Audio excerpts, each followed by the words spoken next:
అదే RTV app వార్తల్ని క్షణాల్లో చదివే అవకాశం ఉంటుంది. ఒక న్యూస్ పేపర్, ఒక టెలివిజన్ ఛానల్ మీ చేతుల్లో ఎప్పుడూ ఉంటాయి.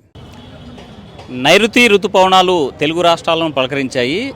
ఎగువ రాష్ట్రాల్లో కురుస్తున్నటువంటి భారీ వర్షాలకి శ్రీశైల జలాశయానికి పెద్ద ఎత్తున వరద ప్రవాహం పోటెత్తినటువంటి పరిస్థితి అయితే కనిపిస్తుంది. తాజాగా మనం చూసుకుంటే ఎగువ ప్రాంతం నుంచి జూరాల నుంచి వచ్చేటువంటి వరద ప్రవాహం చూసినట్లయితే జూరాల నుంచి 73,303 క్యూసెక్కులు అవుట్ఫ్లో కొనసాగుతుండగా ఇన్ఫ్లో 75,551 క్యూసెక్కులుగా కొనసాగుతున్నటువంటి పరిస్థితి ఉంది. సుంకేసుల నుంచి 2,248 క్యూసెక్కుల నీటి ప్రవాహం దిగువ అటు జూరాల నుంచి ఇటు సుంకేసుల నుంచి దిగువన శ్రీశైల జలాశయానికి పెద్ద ఎత్తున వరద పోటు ఎత్తినటువంటి పరిస్థితి అయితే కనిపిస్తుంది. పూర్తిస్థాయి నీటి మట్టం శ్రీశైల జలాశయం చూసుకున్నట్లయితే 885 అడుగులు కాక ప్రస్తుతం 848.30 అడుగులకు చేరుకున్నటువంటి పరిస్థితి ఉంది.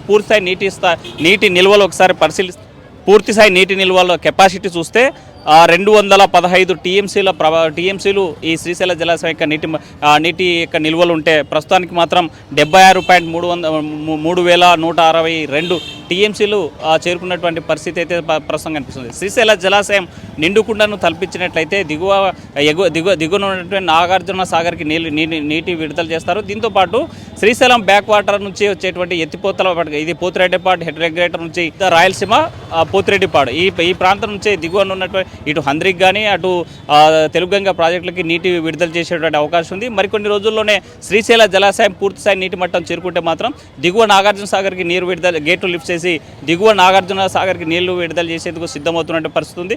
మరోవైపు తొలకరి చినుకులు పలకరించడంతో రాయలసీమ జిల్లాలన్నీ కూడా ఇప్పటికే మొత్తం పూర్తిగా అదును చేసుకున్న పొలాలను మొత్తం మరి విత్తనం వేసేందుకు సిద్ధమైనటువంటి పరిస్థితులు మాత్రం తాజాగా రాయలసీమ ప్రాంతంలో కనిపిస్తూ ఉన్నాయి.